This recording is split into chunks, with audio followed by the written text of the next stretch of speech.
And we are live. Welcome, Crypto Warriors, to the Gentlemen of Crypto, episode 688. Today is Wednesday, March 24th, and I'm your host, Bitcoin Zay, here to bridge the gap between cryptocurrency and the community, Monday through Friday at 10ish. And it's a very 10ish day.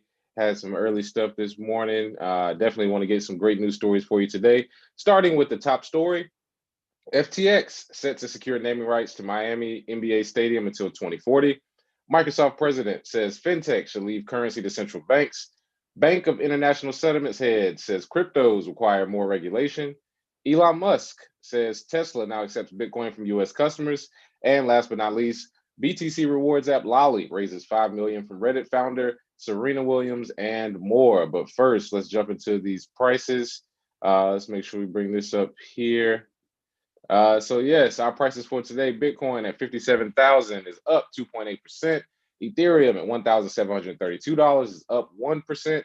Binance Coin coming in at number three at $265 is up 1.8%.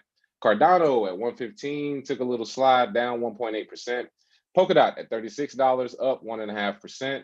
Ripple at 55 cent, maybe some good news, but a recent slide down 4%. Uniswap at $31 down 6.3%. Theta entry into the top 10 was yesterday, and now it's at number 9 at $13, up 11.5%. And Litecoin at $196 is up 4.4%. So Litecoin has kicked out Chainlink. Theta has kicked out Chainlink. Right now, the top 10 is shifting at the bottom. We're seeing basically just a game of musical chairs in the last three or four. These different protocols, when they come out, of course, you have to wait to see what they do, but just based on price discovery and, of course, speculation, it looks as though right now Theta is the big one taking off. So let's take a look at our comments, see what we have in here today. Make sure we get the likes up, people. 65 watching. We only got 33 likes. We should have at least 50, 55 likes. Tessa Hall, Marcellus Love, Solar Mike, Leroy Forbes, Gracie, Peoria, Blues Lover, Curtelian, Fanteezy, 731, Helen, Diva Style, Dan Perez, Slamp Alamo, love the name, Crypto Whale, Malik Howard, good morning, good morning. Robert Kelly, Micah J. Man, the names keep rolling in. Yeah, definitely had to come. Who was that? Notes from Jew, beach background looking like Miami. Well, feeling very Miami-ish. I already got my trip booked. Just got my hotel booked as well. Can't wait for June 4th and 5th. And if you don't know what I'm referring to, I'll let you all know here. Bitcoin 2021 will be in Miami June 4th through 5th. So feeling very Miami-ish right now. If you haven't got your tickets, you can look it up here. I will be speaking. I'll show you some of the speakers here for those who are interested.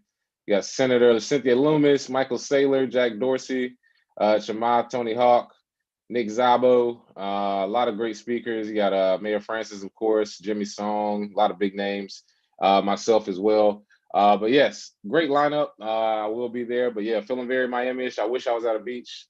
Just can only dream right now, though. A couple more shout outs. Let's see. PFC Wells, what's up, Trek? Trey Ski, been back working overnight and sleep by the time live is on. Been locked in since last time. Appreciate it, brother.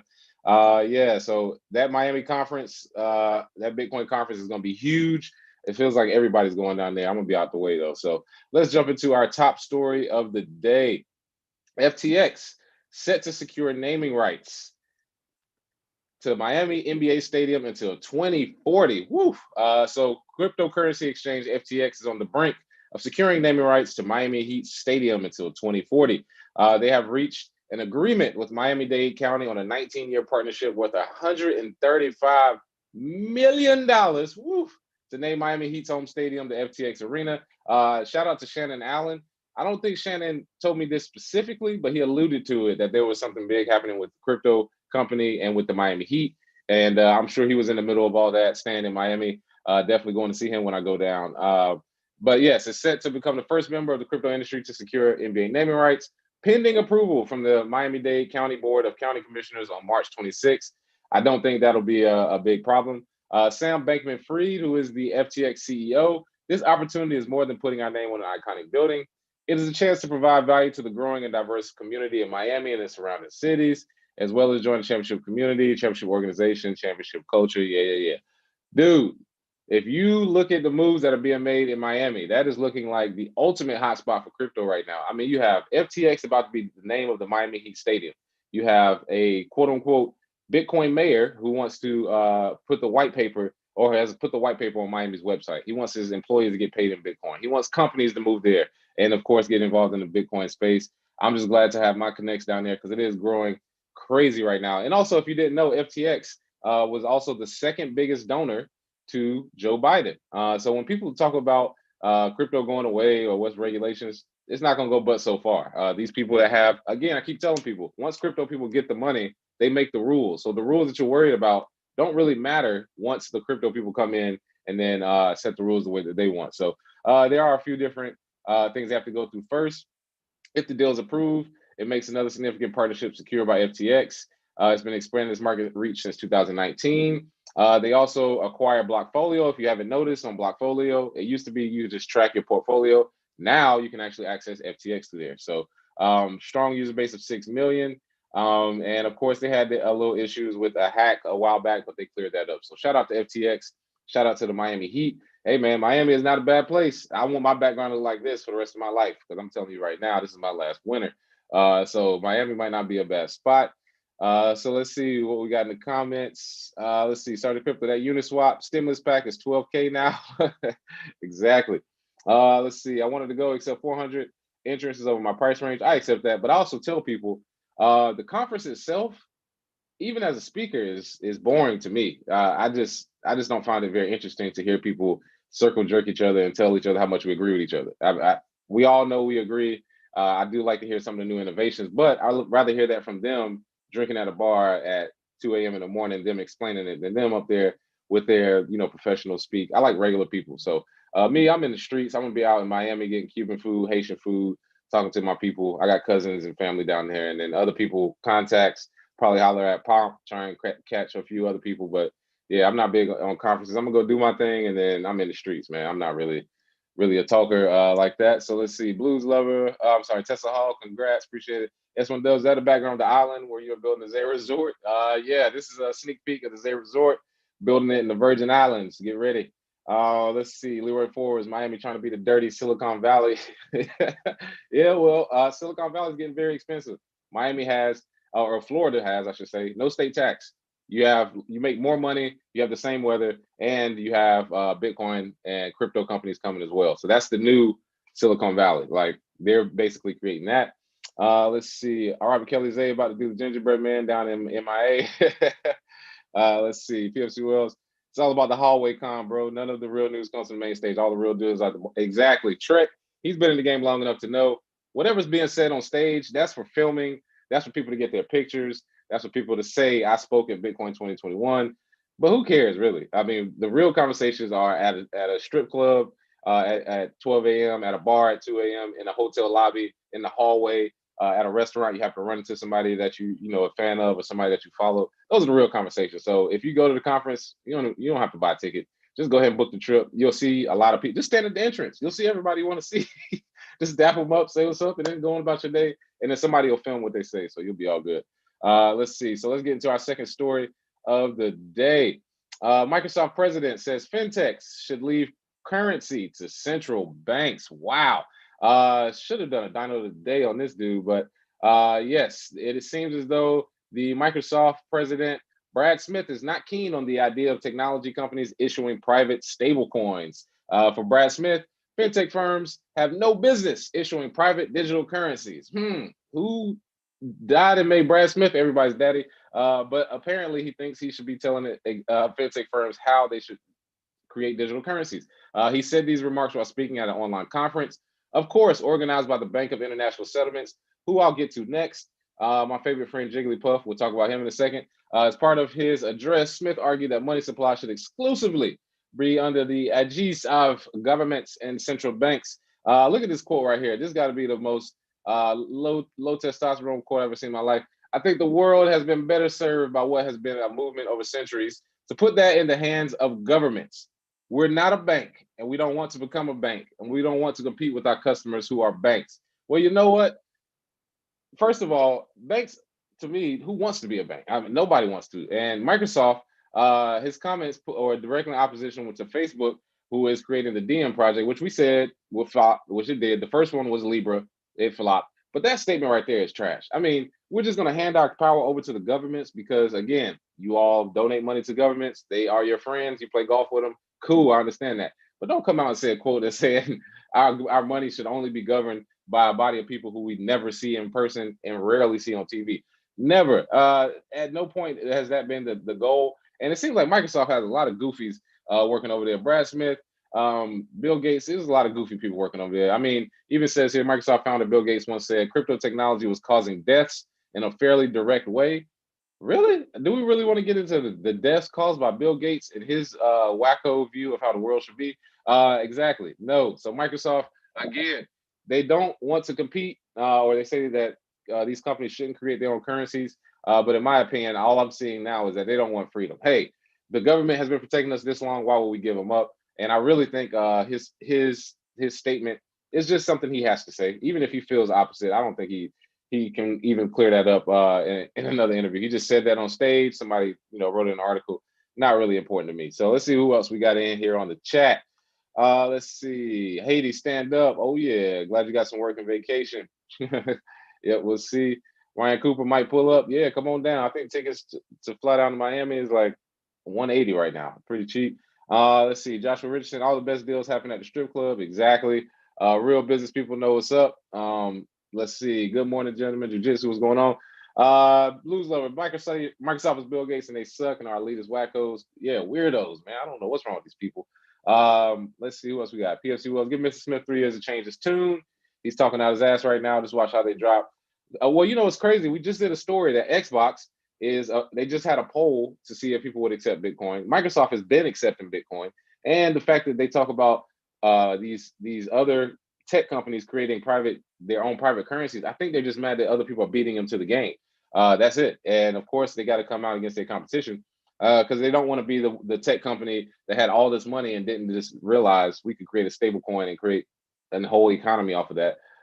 That's happening right now as we speak. Either a crypto, a stable coin, a token, whatever. The gamification is happening, and I think Xbox may be a little behind. That's maybe why Brad Smith is so salty. So let's see. Somebody said KOD after the conference. Hey, sounds good to me. First drinks. If you got the first drinks, I'm in there. So let's see. Next story we have today. Bank of International Settlements head says cryptos require more regulation. My guy from the Bank of International Settlements, young Jigglypuff, man, he's come back with a vengeance. I think he heard us talking about him the first time. He says cryptos need more regulation. Augustine Carstens has called for cryptocurrencies to be subject to more regulations while arguing that virtual currencies have not made a significant dent in global finance. Well, I know who has made a dent. I'm sure he has made a dent into a few burgers himself, so he knows what it means to make a dent. So maybe he does understand what crypto has done. But this is my guy right here, Jigglypuff. Again, he has hated Bitcoin. He looks like every single villain in every cartoon ever made. In an interview with CNBC on Wednesday, the BIS general manager identified money laundering and terrorism financing as areas that require more robust cryptocurrency regulations. His comments, a common refrain among crypto critics, come despite the preponderance of established facts indicating that crypto criminality occupies a minute portion of global cryptocurrency commerce. So let's look at the actual stats. This is back in February of 2020. Crypto crime doubled, but it's still under 1% of transactions. What are you fucking talking about, Augustine? There is no reason to tackle the crime of crypto. You are wasting your time. This is nothing more than a headline, nothing more than a way for them to basically get attention with, hey, we need more regulation. It's for your safety. This is for you. And in reality, they're doing nothing but taking away your your freedom. So let's read a little bit more. Let's look at all the bad things that's ever happened on the blockchain or with Bitcoin.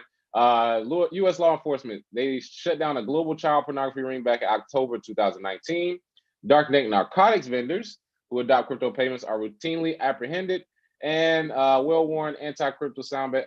Apart from the well-worn anti-crypto soundbites, the BIS general manager argued that cryptocurrencies are not a threat to the global financial establishment.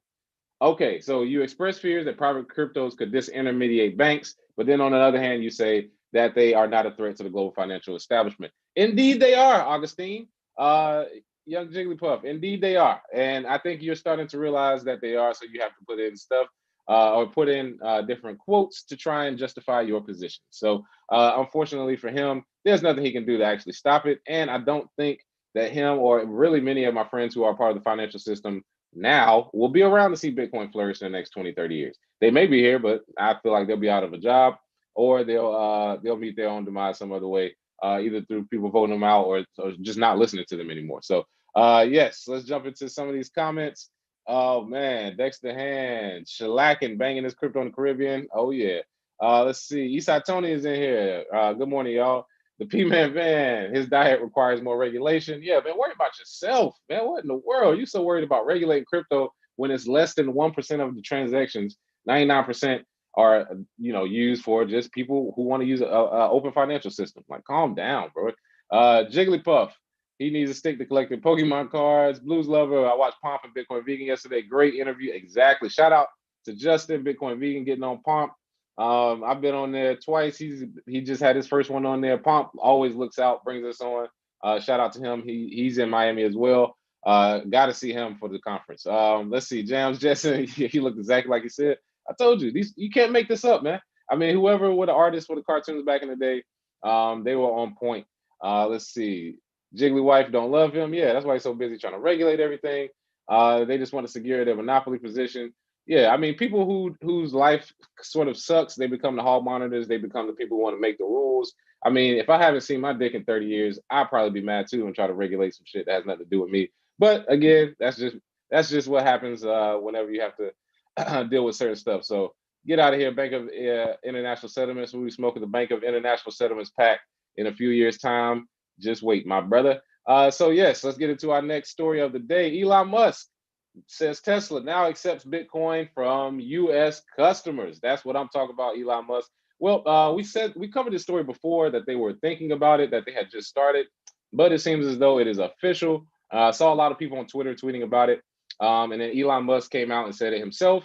You can now buy a Tesla with Bitcoin. This tweet came in at 3 a.m. If you're weird like me and you're always awake, you saw this tweet. But if you were not, this is what happened early this morning. They signaled its intention to start accepting Bitcoin for products in early February, following its purchase of $1.5 billion worth of the digital asset. And if you didn't know, Elon Musk and Tesla, they made more from their Bitcoin investment than Tesla has made in their entire existence. So that is what you call a huge investment. I mean, that could swing the pendulum for their entire company for years to come. Very, very smart decision, I would say. And visitors to Tesla's website from a US-based IP address will now see a new Bitcoin payment widget added to the site's checkout options. The impact of Tesla's acceptance of Bitcoin may have been felt on the crypto market early Wednesday. The Bitcoin jumped 3%. No, this is not. I mean, it may have something to do with it, but I mean, a 3% jump. Wake me up when we have some real gains. That's a non-starter for me. And the fact that you can buy Tesla with Bitcoin, I'm not spending my Bitcoin in Tesla unless it's 60,000 satoshis. I'm not spending it until it's dollar to one satoshi parity. I'm not buying a Tesla with Bitcoin. But I don't see how that would jump the price. The fact that you can spend your Bitcoin, but whatever. Some people are bullish just whenever they see Elon Musk tweet something. So that's how it goes. Let's jump into some of the comments. Oh man. Let's see. Blue Lover. Somebody said turtle. Let's see. Raekwon J, like to share. Alec G, you here in the DR, homie. Let's see. Know some Jew, always awake. Yeah, I stay up way more than I should. I try and take my naps in between them, but I tell people all the time, I was like, I see everything, and people don't believe me until they start talking about stuff, and I'm like, nah, that didn't happen. I was there when it happened, like actually that moment. So it's good to be awake, but I gotta start getting some sleep. Hopefully, when I get to Miami, I can get some a couple days rest. But yes, so our last story for the day, last but not least, BTC rewards app Lolly raises $5 million from Reddit founder Serena Williams and more. Oh yeah, let's give them a hand. Shout out to Lolly. In my opinion, if I had to say top 3 Bitcoin companies right now, I'd say Lolly is in that conversation. Definitely one of the most efficient use cases of Bitcoin via rewards. And shopping rewards are great. I mean, for those of you who do not use Lolly, you are missing out completely. You can literally, almost anything you buy that's on their site, you install Lolly, you get cashback rewards. I tell people all the time, I bought about $300 worth of Postmates and got that in rewards over the last year. That $300 worth of Postmates and rewards is now a little over 2,000. And all I did was just buy food like I usually do. So whatever your vice is, Sephora, Nike, whatever, buy it, get rewards back. So shout out to Lolly. And because of that, they had a pre-series A fundraising round around 5 million. The round saw investment from a diverse array of participants, including 776, a venture capital co-founded by Reddit executive chairman Alexis Ohanian and Serena Williams, Serena Ventures, who of course they are married. So I'm sure when they sit up at night and pillow talk, that's the pillow talk I want to have with my wife. We're sitting around talking about what companies we're going to invest in. And that's what we do already. So I love the fact that this is what's happening, and it couldn't have happened to a better company than Lolly. They've teamed up with more than 1,000 merchants, including Priceline and Macy's, to provide their customers with the opportunity to receive rewards in the form of Bitcoin when shopping online. He describes their business model as facilitating a unique chance to engage with an entirely new Bitcoin user base. And I love this because Lolly is sort of the same ethos I have. Meet people where they are. Everybody doesn't want to know about hash functions and blockchains and timestamps and block heights and elliptical curves. Nobody cares about that shit. Most people do not care. Some people are so smart, they don't realize you sound dumb to other people because you're speaking another language. But if you tell somebody, hey, you shop, right? You buy things. All right, well, why not earn Bitcoin while you do it? That's where you meet people where they are. And I think that works better for adopting mainstream and long-term. Companies like Lolly will see, in my opinion, way more investment as more people start to realize the best way to accumulate Bitcoin is by doing things you already do. Buy things, get Bitcoin rewards, store it, keep it long-term, and hold it. And who knows how much that Bitcoin will be worth in the future. Imagine you buying a pair of shoes could fund your kid's college 10 years from now. That's the ethos of Lolly long-term. And I love the fact that they got this investment, and Serena Williams being involved only, basically validates what I've been thinking, is that a lot of athletes, if they don't come out talking about crypto directly, they're investing in crypto companies indirectly to have that exposure. So let's jump into our comments before we get out of here today. Let's see. Joshua Richardson got to head out. Get y'all some Theta and T-Fuel. Love it, love it. Dexter Hand, love the background. Yeah, man, you got to see it before you do it. This is where my background is going to be pretty much permanently at some point in the near future. Blues Lover, y'all are my crypto family, cracking me up. Great for founder space. Oh, yeah. Let's see. Leroy Forbes, if you ain't sleeping now, you definitely ain't sleeping in Miami. Well, see, that's the thing, though. People think you won't get any sleep. I'm going to be there a week. Those 2 days, probably not, but I'm going to be there a whole week. I'm going to the beach. I know I got my spot. Put my towel down, lay on the beach, and go to sleep for hours, and nobody will come mess with you. Let's see. Trek, but the need to get an Android. Need to step in my War Reaver word back. Cool. Justin Brunt. I use a Fold app. I haven't even made any purchases. Just spin the wheel. Exactly. Fold app. Same thing. You can spin the wheel every day, collect Satoshis. And if you want to buy stuff, you can use the Lightning Network to pay for it, or you can pay for it in cash and get rewards back in Satoshis. Great. Lolly and Fold. Love them both. But yes, short show for you today. Some pretty cool news stories, but not too much today. Got to head out for some more stuff. But thank you for watching. Not too many announcements. Talk Shop Live, Sundays at 6 p.m. Again, last show we did, Who Wants to Be a Satoshi Millionaire? This week, I will not be there. It is my birthday weekend. Make sure you send me a birthday gift on Saturday. Turning big 32, which 32 is 32. It's just a number. But again, will not be there for that. But Talk Shop Live at 6 p.m. Also, tomorrow, Thursday, Community Crypto on CoinDesk. That show will be live talking about Hawaii and regulation in the state of Hawaii as well. So thank you all for watching today. It's been a Gentleman of Crypto, and happy hump day. Hope to see you all soon.